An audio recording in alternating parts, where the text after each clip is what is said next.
Hello दोस्तों, welcome back to the channel Srishti study point. और SSC CGL की vacancy यहाँ पर आ गई हैं और इससे रिलेटेड सारी जानकारी आपको सिर्फ एक इस वीडियो में मिलेगी। सारी की पेपर कैसा होगा, कौन लोग इस फॉर्म को भर सकते हैं, पेपर में क्या क्या आएगा और क्या एज क्राइटेरिया रहेगा, कितने क्षेत्रों में या कितने टाइप के पद हैं, सारी यहाँ पर मैं आपको जानकारी दूंगी।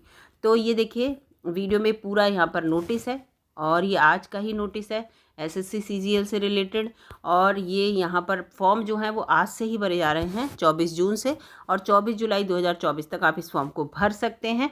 और जो लास्ट डेट है and time for receipt of online application, वो यहाँ पर देखिए पूरा दे रखा है ना, 24 जुलाई रात के 11 बजे तक। लेकिन आपको फ़ी पेमेंट के लिए एक दिन एक्स्ट्रा मिल रहा है, 25 जुलाई तक आप फॉर्म वो फ़ी जमा कर सकते हैं। इसके साथ साथ अगर आपके फॉर्म में कोई करेक्शन है होना है, आपने गलती से कुछ गलती कर दी है, इसके साथ साथ ऑनलाइन पेमेंट में कोई इशू है, तो 10 अगस्त से और 11 अगस्त 2 दिन के लिए विंडो फिर से ओपन होगी, आप करेक्ट कर सकते हैं उस फॉर्म को। इसके साथ साथ एग्ज़ाम जो है वो आपका दो उसमें होगा, 2 शेड्यूल में। पहला टीयर 1 और दूसरा जो है टीयर 2। टीयर 1 जो है सितंबर अक्टूबर के बीच होगा और टीयर 2 जो है वो दिसंबर में होगा। और दोनों ही सीबीटी एग्ज़ाम है, कंप्यूटर बेस्ड एग्जामिनेशन रहेंगे। और इसके साथ साथ यहाँ पर ये देखिए पूरा आप दे रखा है कि कितने टाइप के जो पद हैं वो हैं 36, वो 34, ठीक है, 34 टाइप के यहाँ पर आपको पद देखने को मिलेंगे। इसके साथ सबसे पहले आपको बता दूँ कितनी वैकेंसी हैं, तो ये हैं 17,727 वैकेंसी टोटल यहाँ पर ये निकली हैं। रिजर्वेशन जैसा है वैसा ही होगा। अब ये देखिए यहाँ पर पूरा इन्होंने ये अपना दे रखा है, पूरा बता रखा है पे स्केल के हिसाब से कितनी वैकेंसी हैं और किस किस नाम से हैं, पोस्ट का नाम क्या है, किस मिनिस्ट्री डिपार्टमेंट या ऑफिस कैडर में है, क्लासिफिकेशन जो है वो पोस्ट का क्या है, ग्रुप बी की है, ग्रुप सी की है, 2 टाइप की यहाँ पर होती हैं। तो एक ग्रुप बी की देखो है असिस्टेंट सेक्शन ऑफिसर की, देखिए सब हैं, लेकिन इनके क्या है डिपार्टमेंट या मिनिस्ट्री अलग अलग है। देखिए ये है सेंट्रल सेक्रेटरीट सर्विस में, ये इंटेलिजेंस ब्यूरो में है, ये मिनिस्ट्री ऑफ रेलवे में है, मिनिस्ट्री ऑफ एक्सटर्नल अफेयर्स में है। तो ये सब जो वैकेंसी है ग्रुप बी की हैं। और एज लिमिट देखिए इनमें 20 से 30, 20 से 30, 20 से 30, लेकिन ये जो इंटेलिजेंट ब्यूरो की है इसमें 18 से 30 वर्ष की एज लिमिट दे रखी है। इस तरह से ये सारी यहाँ पर वैकेंसी हैं। इंस्पेक्टर ऑफ इनकम टैक्स ये दे रखा है, देखिए ग्रुप सी की वैकेंसी 18 से 30 वर्ष। इस तरह से यहाँ पर सब इंस्पेक्टर की देखिए सेंट्रल ब्यूरो ऑफ इन्वेस्टिगेशन में है, ग्रुप बी की 20 से 30 वर्ष की एज है। तो अभी आपको एजुकेशन क्वालिफिकेशन भी बताती हूँ। अब पे स्केल देखिए, इस वाले पे स्केल के अंतर्गत यहाँ पर वैकेंसी हैं। इसमें असिस्टेंट सेक्शन ऑफिसर है, ये देखिए other ministries department and organisation, ठीक है। इस तरह से पूरा यहाँ पर वैकेंसी हैं दे रखी हैं, ये मैं स्क्रॉल कर रही हूँ, आप इसको ढंग से पढ़ लीजिएगा। ऑडिटर की देखिए वैकेंसी निकली है, ग्रुप सी के अंतर्गत होती है, 18 से 27 वर्ष एज है। अकाउंटेंट की वैकेंसी होती है इसमें, ग्रुप सी की होती है, 18 से 27 वर्ष है। इसके बाद पे स्केल देखिए ये आ गया, इसके अंतर्गत 18 से 27 वर्ष अगर है, ग्रुप सी की होती है vacancy tax assistant, sub inspector और सीनियर एडमिनिस्ट्रेटिव असिस्टेंट, इस तरह से ये वैकेंसी हैं। यहाँ पर ही पूरी वैकेंसी बता रखा है 34 टाइप की, और 17,724 वो 27 वैकेंसी हैं। रिजर्वेशन जैसा है वो सब कैटेगरी को जो भी मिलता है वो मिलेगा। यहाँ पर एक इम्पॉर्टेंट न्यूज़ है, जो कि एक्स सर्विसमैन है, vacancies for ex serviceman are reserve for only group C post, ठीक है, याद रखिएगा यहाँ पर, ये लाइन यहाँ पर ध्यान रखिएगा, ग्रुप बी के लिए नहीं है। और जो आपकी नेशनलिटी है, यानी कि जो आपकी भारतीयता है, उसके बारे में यहाँ पर है। सिटीजनशिप के बारे में कि अगर भारत के नागरिक हैं, नेपाल के हैं, भूटान के हैं, और इससे साथ साथ आप और देशों से ये सब यहाँ से आए हुए हैं लेकिन आप इंडिया में परमानेंटली बस गए हैं, तो भी आप इस फॉर्म को भर सकते हैं। इस तरह से यहाँ पर पूरा फॉर्म, ये जो इस कैटेगरी के अंतर्गत आते हैं वो फॉर्म भर सकते हैं। अब देखिए एज लिमिट यहाँ पर दे रखी है 1/8/2024, यानी कि 1 अगस्त 2024 को आपकी एज लिमिट काउंट होगी।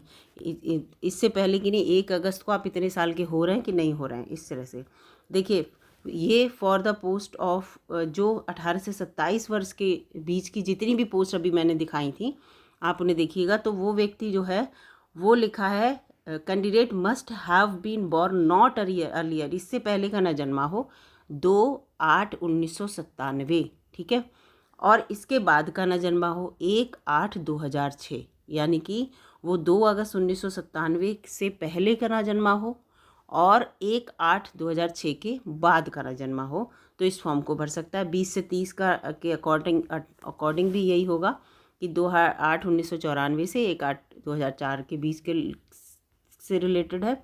इस तरह से पूरा एज का यहाँ पर क्राइटेरिया दे रखा है। अब देखिए रिजर्वेशन के लिए एज लिमिट के लिए क्या है, SC/ST को 5 वर्ष की छूट है। अगर जिसमें लिखा है 30 वर्ष तक फॉर्म भर सकते हैं तो SC/ST वाले 35 वर्ष तक भर सकते हैं। OBC वाले 33 वर्ष तक भर सकते हैं। फिजिकली हैंडीकैप्ड अनरिजर्व जो है वो 30 + 40 वर्ष तक, है ना। इस तरह से OBC में ये इसमें क्या है 43 वर्ष तक। जो फिजिकली हैंडीकैप्ड है ये तीनों कैटेगरी, ठीक है। ये एक्स सर्विसमैन को क्या है, उनकी जॉब के को हटाने के बाद 3 वर्ष का और रिलैक्सेशन मिलता है, इन्हें काफ़ी मिलता है। तो इसमें पूरा इसमें दे रखा है। इसके बाद ये देखिए ग्रुप सी के अंतर्गत अब ये पूरा इसमें आ गया। ये यहाँ पर अब एडिशनल ये लिखा है परमिसिबल रिलैक्सेशन इन अपर एज, पूरा इसमें दे रखा है किस किस कैटेगरी के अंतर्गत किस किस एज तक आप फॉर्म भर सकते हैं। इसमें विडो औरत जो है वो 35 ईयर्स तक इस तरह से लिखा है, तो ये है यहाँ पर। और SC/ST की जो है वो 40 साल तक, तो ये पूरा यहाँ पर दे रखा है। डेट ऑफ बर्थ बताई दी, 1 अगस्त से काउंट होगी आपकी। और ये एक्स सर्विसमैन के लिए पूरा यहाँ पर डिटेल में दे रखा है, ठीक है। ये पूरा डिटेल में दे रखा है। अब मैं यहाँ पर आपको आगे ले चलती हूँ, पूरा इसलिए इसको आगे बढ़ा रही हूँ कि जो बच्चे इसको अगर पढ़ना चाहते हैं तो इसको रोक कर आसानी से पढ़ सकते हैं, लेकिन जो इम्पोर्टेंट है वो बता दे रही हूँ। अब यहाँ पर एजुकेशन क्वालिफिकेशन देखिए, जूनियर स्टैटिस्टिकल ऑफिसर, ठीक है। उसकी जो है उसमें आपने क्या कर रखा हो, एक तो आप ग्रेजुएट हो और उसके साथ साथ आप 60% मार्क्स के साथ 12th पास किया हो, लेकिन मैथमेटिक्स आपके पास रहा हो, तो आप इस फॉर्म को भर सकते हैं। जो अभी वैकेंसी 34 प्रकार की दिखाई उसमें एक ये पद भी है इसके साथ। या अगर आपके पास वो नहीं है तो स्टैटिक्स के साथ आपने ग्रेजुएशन कर रखा हो। ग्रेजुएशन बहुत से बच्चे ऐसे करते हैं कि जिसमें उनका एक सब्जेक्ट जो होता है वो स्टैटिक्स होता है, तो आप इस फॉर्म को भर सकते हैं। स्टैटिस्टिकल इन्वेस्टिगेटर ग्रेड 2 की बात हो रही है, तो स्टैटिक्स के साथ आपने ग्रेजुएशन कर रखा हो, पूरा लिखा है। और the candidate must have studies statistics as a subject in all 3 years, 3 साल पढ़ा हो या 6 सेमेस्टर। यानी कि अगर ग्रेजुएशन आपका 3 साल वाला है या 6 सेमेस्टर वाला होता है कुछ लोगों का, तो आपने सब टाइम में आपके पास स्टैटिक्स जरूर रही हो। ऐसा नहीं है, बहुत से बच्चे 3 साल में क्या करते हैं, फर्स्ट ईयर और सेकेंड ईयर में स्टैटिक्स ले लेते हैं, थर्ड ईयर में छोड़ देते हैं, तो ऐसे बच्चे फॉर्म नहीं भर सकते। फिर है research assistant in national human rights commission NHRC की जितनी भी वैकेंसी हैं उसके अंतर्गत जो है बैचलर डिग्री करी हो आपने रिकॉग्नाइज यूनिवर्सिटी से। और डिज़ायरेबल क्वालिफिकेशन इसमें ये कहा है कि आपके पास किसी भी रिकॉग्नाइज यूनिवर्सिटी का या रिसर्च इंस्टीट्यूट का 1 साल का आपके पास एक्सपीरियंस रिसर्च का होना चाहिए। और इसके साथ साथ दूसरा इसमें है डिग्री इन लॉ, और आपकी जो है आपने LLB कर रखी हो, और ह्यूमन राइट्स में डिग्री आपकी लॉ में हो या ह्यूमन राइट्स में हो किसी रिकॉग्नाइज यूनिवर्सिटी से, ये आपकी डिज़ायरेबल हैं। अगर ये दोनों आपके पास हैं तो आप जो हैं इस पद के लिए ज़्यादा प्रायोरिटी रहेंगे हमेशा। इसके बाद यहाँ पर है और जितनी भी पोस्ट हैं, इन दो पोस्ट के बारे में ऐसा दिया है। इसके बाद और जितनी भी पोस्ट हैं उसमें अगर आप केवल ग्रेजुएट हैं तो आप इस फॉर्म को भर सकते हैं, जितनी भी और पोस्ट हैं ये याद रखिएगा। केवल इन्होंने देखिए 3 पोस्ट, ये जो 3 पोस्ट हैं यहाँ पर, जूनियर स्टैटिस्टिकल ऑफिसर और इसके बाद स्टैटिस्टिकल इन्वेस्टिगेटर ग्रेड 2 और ये NHRC, ये 3 में ऐसा दिया है जिनमें स्पेसिफिक क्वालिफिकेशन मांगी है। और सब में जो है अगर आप तो 34 में से 3 हटा दीजिए तो 31 ऐसी वैकेंसी हैं जिनमें केवल ग्रेजुएट अगर आप हैं तो आप इस फॉर्म को भर सकते हैं, ठीक है। यहाँ पूरा आपको बताती चल रही हूँ हाउ टू अप्लाई। ये पूरा आपको, एक तो ऐसा सिम्बल चल गया फ़ोटो वाला, आप अपना लाइव फ़ोटो खींचेंगे तो उसके लिए पूरा दे रखा है कि किस तरह से आपको फ़ोटो खींचना है। कैप ना लगाए हों आप, स्पेक्टिकल्स ना पहने हों, ग्लासेस ना पहने हों, स्ट्रेट हों, इस तरह से पूरा इसमें दे रखा है। ये पूरा फिर से फ़ी जो है आपकी 100 रुपये जाएगी फीस सबमिट में। लेकिन जो वुमेन कैंडिडेट हैं और जो SC कैटेगरी से बिलोंग कर रहे हैं, ST कैटेगरी से बिलोंग कर रहे हैं, इसके बाद PWBD यानी कि जो फिज़िकली हैंडीकैप्ड लोग हैं, एक्स सर्विसमैन हैं, इन्हें कोई भी फीस नहीं देनी है। इसके अलावा जितने लोग हैं, यानी कि जनरल कैटेगरी का व्यक्ति और ओबीसी का व्यक्ति, उसमें फीमेल हटा दीजिएगा, ठीक है। इसके साथ साथ ईडब्ल्यूएस भी नहीं लिया है, इकोनॉमिकली वीकर सेक्शन, इसकी भी फीमेल हटी। ये सारे मेल जो हैं इनको 100 रुपये की फ़ीस देनी है, याद रखिएगा। और फीस आप जो है भीम यूपीआई, इसके साथ साथ नेट बैंकिंग, इन सब के थ्रू सबमिट कर सकते हैं। फ़ीस सबमिट करने की डेट ऊपर भी बताई थी मैंने, 25 जुलाई 2024 है। इसको पूरा है, इनकम्प्लीट अगर फॉर्म है तो उसके लिए डेट ओपन होगी। यहाँ ये पूरा दे रखा है, जो ऊपर शॉर्ट में दिया है उसी को यहाँ पर डिटेल में बता रखा है। अब जो सेंटर हैं, जब ये एसएससी का एग्ज़ामिनेशन है तो ऑल इंडिया लेवल का रहता है, ठीक है। तो यहाँ पर आपका जो एग्ज़ाम है वो कहीं भी हो सकता है, पूरा सेंट्रल की रीजन के अकॉर्डिंग, ठीक है। रीजन के अकॉर्डिंग ये पूरा बता रहे हैं, एग्ज़ामिनेशन कोड और ये सब।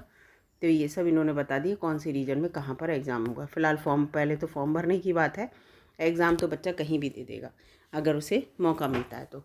यहाँ पर देखिए एग्ज़ाम आपका कंप्यूटर बेस्ड एग्ज़ामिनेशन होगा, 2 टीयर्स में होगा। मैंने बताया था ऊपर ही 2 टीयर में है। टीयर 1 में जो है आपको पूरा इसमें लिखा है मार्क्स स्कोर बाय कैंडिडेट, पूरा ये पूरा मल्टीपल शिफ्ट में तो नॉर्मलाइजेशन होता ही है, एक से ज़्यादा शिफ्ट में अगर एग्ज़ाम होता है तो पूरा यहाँ पर दे रखा है। और फीस आपकी रिफंडेबल नहीं होगी, वो है। और उसके साथ साथ ये है, अगर आपको ये लग रहा है कि कोई क्वेश्चन गलत है, आपने एग्ज़ाम दिया है, तो पर क्वेश्चन आपको 100 रुपये पेमेंट करने होंगे। आपके किसी क्वेश्चन पे आंसर की के बाद, आंसर की आ गई और आपको लग रहा है क्वेश्चन का आंसर गलत दे रखा है, तो ये उसके लिए जो चैलेंज करते हैं ना, चैलेंज वाली बात है ये एग्ज़ाम के रिज़ल्ट के बाद, तो वो नॉन रिफंडेबल होगा। ये पूरा इसमें दे रखा है। अब टीयर 1 का एग्ज़ामिनेशन कैसा होगा, ठीक है। टीयर 1 में आपका जनरल इंटेलिजेंस आएगा, जनरल अवेयरनेस आएगा, क्वांटिटेटिव एप्टीट्यूड होगा और इंग्लिश कॉम्प्रीहेंशन के 25-25 सबके 100 क्वेश्चन होगा, 50-50 नंबर के होंगे। यानी कि आपके 100 क्वेश्चन 200 नंबर के होंगे और आपको 1 घंटे का टाइम मिलेगा। 100 क्वेश्चन आपको 60 मिनट में करने ही, दिमाग रखिएगा ठीक है, ये 60 मिनट में करने हैं। और ये जो क्वेश्चन है आपके दोनों लैंग्वेज में होंगे, ऑब्जेक्टिव टाइप क्वेश्चन होंगे, लेकिन नेगेटिव मार्किंग बहुत ज़्यादा है, 0.50 के, यानी कि 1/2 की है। 2 गलत क्वेश्चन होने पर एक सही क्वेश्चन आपका काट लिया जाएगा, ऐसे पता करते हैं। 0.50 1/2, यानी कि 2 गलत होने पर एक सही क्वेश्चन, वो गलत तो है ही और एक सही, यानी कि 3 क्वेश्चन उस समय आपके गलत माने जाएंगे। फिर आ गया टीयर 2 का एग्जामिनेशन, समझने की बहुत ज़रूरत है। इसमें क्या है, पेपर 1 और पेपर 2 होगा, ठीक है। टीयर 2 में एक तो पेपर 1 है और ये देखिए यहाँ पर पेपर 2 है। पेपर 2 कंपलसरी नहीं है, पेपर 2 स्पेसिफिक लोगों के लिए है जिन्हें स्टैटिक्स से रिलेटेड कोई भी वैकेंसी जो है उसमें फॉर्म डाला है, ये उनके लिए कंपलसरी है। इसमें 100 नंबर का होगा, 100 क्वेश्चन होंगे, 200 नंबर के, 2 घंटे, यानी कि 120 मिनट में। वही ऊपर वाला टीयर 1 जैसा एवरेज है इसमें। तो ये पेपर 2 तो स्पेसिफिक लोगों के लिए है, लेकिन पेपर 1 जो है सभी को देना है। और इसमें देखिए पेपर 1 में क्या है, सेशन 1 चलेगा जो कि 2 घंटे 15 मिनट का होगा, और सेशन यहाँ पर 2 चलेगा, ठीक है। पेपर, ये टीयर 2 की बात कर रही हूँ, कंफ्यूज मत होइएगा, टीयर 2 की बात कर रही हूँ मैं। और टीयर 2 में 2 सेशन है, सेशन 1 और सेशन 2। सेशन 2 जो है वो 15 मिनट का है, ठीक है, याद रखिएगा। तो यहाँ पर ये देखिए सेशन 1 में, अब ये देखिए सेशन 1 में सेक्शन 1, सेशन 1 में सेक्शन 1 है, सेशन 1 में सेक्शन 1 है, सेक्शन 2 है और सेक्शन 3 है, याद रखिएगा। सेशन 1 में 3 सेक्शन है सेशन 1 में। तो सेशन 1 में, सेक्शन 1 में एक मॉड्यूल 1 और 2, इसके 30 क्वेश्चन, इसके 60 क्वेश्चन है, 180 नंबर के हैं। 1 घंटे में आपको 60 क्वेश्चन 60 मिनट में करने हैं, पूरा इसमें दे रखा है। और सेक्शन 2 में जो है टोटल 70 क्वेश्चन मिलेंगे, 210 इसमें जो हैं वो नंबर के होंगे।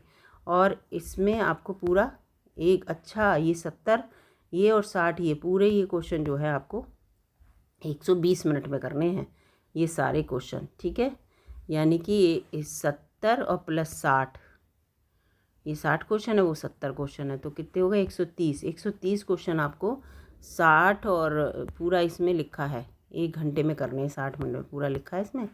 और जो सेक्शन 3 है, सेक्शन 3 इसके अंतर्गत क्या है, 20 क्वेश्चन होंगे 60 नंबर के और 15 मिनट ईच मॉड्यूल इसमें लिखा मिलेगा।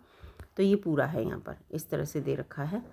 तो और ये सेक्शन 2 में देख, सेक्शन 2 में जो होगा सेक्शन 3 का मॉड्यूल 2 है, डाटा एंट्री, इसमें केवल वो टाइपिंग को रिलेटेड वो सब रहेगा, इसमें वो है दे रखा है।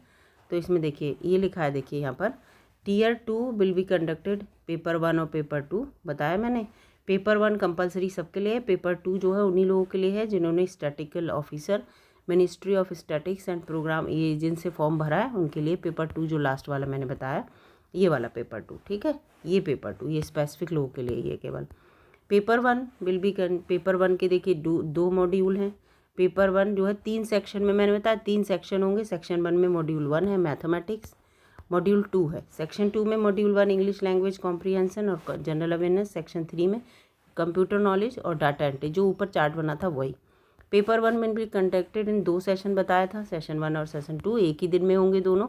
और session 1 will be include conducting the section 1, 2 और 3 मैंने तीनों बताए थे, उसका मॉड्यूल 1 होगा। Therefore the duration of section 1 will be the 2 hours and 50 session 1 आपको 2 घंटे और 15 मिनट यानी कि 120 और प्लस 15 यानी कि 135 मिनट में ही आपको तीनों करने होंगे, तीनों सेक्शन यहाँ पर पूरा दे रखा है। ये पूरा यहाँ पर है ये सेशन 1 में जितना भी है सेक्शन 1, सेक्शन 2 और सेक्शन 3 का मॉड्यूल 1, सेक्शन 3 का मॉड्यूल 1 यहाँ है और सेशन 2 में सेक्शन 3 का मॉड्यूल 2 सेशन 2 में है, ठीक है, याद रखिएगा। तो वो उसका 2 घंटा 15 मिनट है ऊपर वाले का, पूरा इसमें दे रखा है। फिर यहाँ पर है सेक्शन 1 हैज़ 2 मॉड्यूल, मॉड्यूल 1 पूरा दे रखा है और मॉड्यूल एंड 2 दोनों मॉड्यूल जो हैं सेक्शन 1 के the candidate will get 1 hour to complete this section, 1 घंटा मिलेगा। On completion of 1 hour the section will get automatically close, ये सेक्शन क्लोज हो जाएगा, ठीक है। सेक्शन 1 का सेक्शन 3 है ना। इमीडिएटली आफ्टर कंप्लीशन ऑफ जैसे ही सेक्शन 1 आपके 2 मॉड्यूल कंप्लीट हो जाएंगे और ये पूरा लिखा है। फिर द 2 मॉड्यूल ऑफ सेक्शन 2 के जो हैं वो तुरंत स्टार्ट हो जाएंगे। सेक्शन 1 और सेक्शन 2 में आपको टाइम नहीं मिलेगा, 1 घंटा ऊपर वाले को मिलेगा और आपके लिए 2 घंटे 15 मिनट मिल रहा है, तो दूसरे सेक्शन के लिए भी आपको 1 घंटा मिलेगा, ठीक है। यानी कि टीयर 2 का जो फर्स्ट है उसका सेशन 1 के जो सेक्शन 1 और सेक्शन 2 के लिए 1 घंटा दोनों मिलेंगे और तुरंत स्टार्ट हो जाएगा और फिर ये बंद हो जाएगा। अब आपके बचे 15 मिनट, 2 घंटा 15 मिनट मिल रहा है। सेक्शन 3 के 2 मॉड्यूल हैं, section 1 computer will be immediately और जो है will commence immediately after completion of section 2 and will be the for 15 minutes, ठीक है।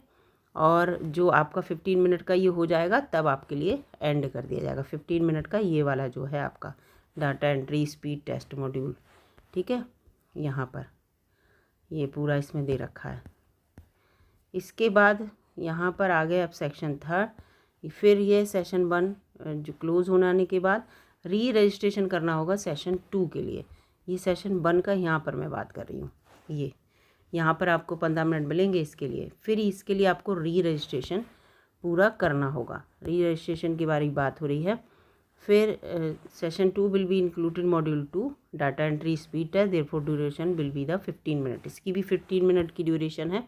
इस तरह से आपका पेपर होगा और मैंडेटरी है कि आपको सेक्शन ऑफ पेपर आपको सारे सेक्शन जो पेपर फर्स्ट के हैं, ठीक है, 2 पेपर है ना, पेपर फर्स्ट के जितने भी सेक्शन हैं सबको क्वालिफाई करना अनिवार्य है और इसमें भी वही है 1/2 की, यानी कि 2 गलत होने पर 1 सही क्वेश्चन कर दिया जाएगा, तो इसमें भी माइनस मार्किंग है। यानी कि ये जो पेपर फर्स्ट है इसके सारे सेक्शन में आपको पास होना ज़रूरी है, याद रखिएगा, सारे सेक्शन में, मॉड्यूल में नहीं, सेक्शन 1 में भी पास होना ज़रूरी है, सेक्शन 2 में भी पास होना ज़रूरी है, जो भी पासिंग मार्क्स हैं, सेक्शन 3 में भी। ऐसा नहीं आपको ओवरऑल नहीं, सब में अलग अलग, ठीक है, मॉड्यूल से मतलब नहीं है, इसमें पास होना ज़रूरी है। इसके बाद ये लिखा है कि there will be a negative marking of 1 mark for each wrong answer section 1, section 2 and module 1 of section 3। अच्छा, एक गलत क्वेश्चन होने पर 1 नंबर इसमें कटेगा और जो पेपर सेकंड है, पेपर सेकंड जो है जो कि कंपलसरी, उसमें 1.50 की मार्किंग है, यानी कि 2 गलत होने पर 1 सही। इसमें कोई क्वेश्चन आपका गलत होगा तो 1 नंबर कटेगा हर हाल में, यानी कि अगर क्वेश्चन 2 नंबर का है वो तो कटाई, उसके साथ साथ 1 नंबर और कटा, तो बात तो वही पड़ी है ना। ये है, इसमें पूरा यहाँ पर दे रखा है। और स्पीड टेस्ट 15 मिनट का होगा, जो पूरा डाटा एंट्री का है, इसमें पूरा इसमें दे रखा है। अब इसमें यहाँ पर मैं आपको एक चीज़, ये पूरा सिलेबस बताया है इन्होंने, सिलेबस क्या क्या रहेगा, इसका सिलेबस के बारे में ये पूरा दे रखा है कि इनका जो है सिलेबस किस तरह का रहेगा। अब यहाँ पर मैं आपको जो मिनिमम क्वालिफाइंग मार्क्स हैं वो दिखा देती हूँ कि कितने हर हाल में आपको लाने ज़रूरी हैं मिनिमम क्वालिफाइंग मार्क्स। ये देखिए, ये हैं minimum qualifying marks tier 1। Tier 1 जो है वो टीयर 1 यानी कि पहला paper, section 1, section 2 and module 1 of section 3 of paper first, ठीक है, ऑफ टीयर 2। टीयर 2 में ये तो था section 3 of and paper second of tier 2 का पेपर सेकेंड जो था, इसमें कितने कितने नंबर आपको हर हाल में लाने हैं। टीयर 1 में टीयर 1 कॉमन था, टीयर 2 में सेक्शन थे ना, तीन सेक्शन थे उनमें, और टीयर 2 का सेकंड पेपर। तो अनरिजर्व वालों को 30% मार्क्स, ओबीसी ईडब्ल्यूएस को 25% और ऑल कैटेगरी को 20% मार्क्स हर हाल में लाएंगे आप ओवरऑल मार्क्स में से, तो आप पास माने जाएंगे। देखिए सेक्शन 1 में सेक्शन ये पूरा लिखा ना, सेक्शन 1 में भी आपको लाने होंगे 30%, सेक्शन 2 में भी 30%, इस तरह से लाने होंगे, अनरिजर्व में होंगे तब आप पास माने जाएंगे। अब इसमें लिखा है कि maximum percentage of error allowed पूरा लिखा है इन मॉड्यूल सेकंड और section second of paper first, ठीक है। पेपर फर्स्ट का जो सेक्शन सेकंड था, उस सेक्शन 3 था, उसका मॉड्यूल सेकंड था ना टीयर सेकंड में, तो उसमें अनरिजर्व को 20%, ओबीसी वालों को 25% मार्क्स लाने ज़रूरी हैं, ऑल कैटेगरी को 30%, ठीक है। तो यहाँ पर ये उल्टा कर दिया इन्होंने, यहाँ पर बहुत सही कर दिया, अनरिजर्व को कम लाने ज़रूरी हैं, तो ये पूरा इस तरह का इन्होंने इससे उल्टा कर रखा है ऊपर वाले से, देखो। तो इतने मार्क्स अब जब लाएंगे तो आप पास माने जाएंगे, अदरवाइज़ आप पास नहीं माने जाएंगे, उसके बाद मेरिट बनेगी। तो इस चीज़ को पूरा एक बार फिर से आप भी देख लीजिएगा। वैसे इसमें मैंने आपको काफ़ी सही से समझा दिया है पूरा, कि इस चीज़ को ध्यान रखिए कि किस तरह से पेपर होगा। फ़िलहाल पहले तो पेपर फर्स्ट होगा, उसमें पास हो और वो सब इसमें दे रखा है। जब इसके बाद ये पूरा यहाँ पर जो है पूरा इसके बारे में दे रखा है पेपर के बारे में, और नीचे आप यहाँ पर देखेंगे ना, ये पूरा यहाँ पर ये देखिए। इसके बाद आप सोचेंगे 109 पेज का है तो क्या क्या इसमें दे रखा है। तो 109 पेज में मैं आपको बताऊं कि यहाँ पर ये देखिए पूरा, अगर आप इसको स्क्रॉल करेंगे तो नीचे फिर ये सब दे रखा है कि कौन कौन से कह रहे सर्टिफिकेट ऑफ फी, फॉर्म भरने का तरीका आपको बता रखा है ये। तो ये 109 पेज का है, लेकिन लगभग 50 पेज जो हैं वो अगर आप पढ़ लेंगे, 50 से भी कम, तो आप ये पूरा फॉर्म जो है आसानी से भर सकते हैं। तो पूरी वीडियो में मैंने कोशिश की आपको जानकारी देने की। अगर वीडियो आपको अच्छी लगी दोस्तों लाइक कीजिएगा, चैनल पर नए हो सब्सक्राइब कर लीजिएगा। मिलूंगी अगली वीडियो में, तब तक के लिए नमस्कार, धन्यवाद।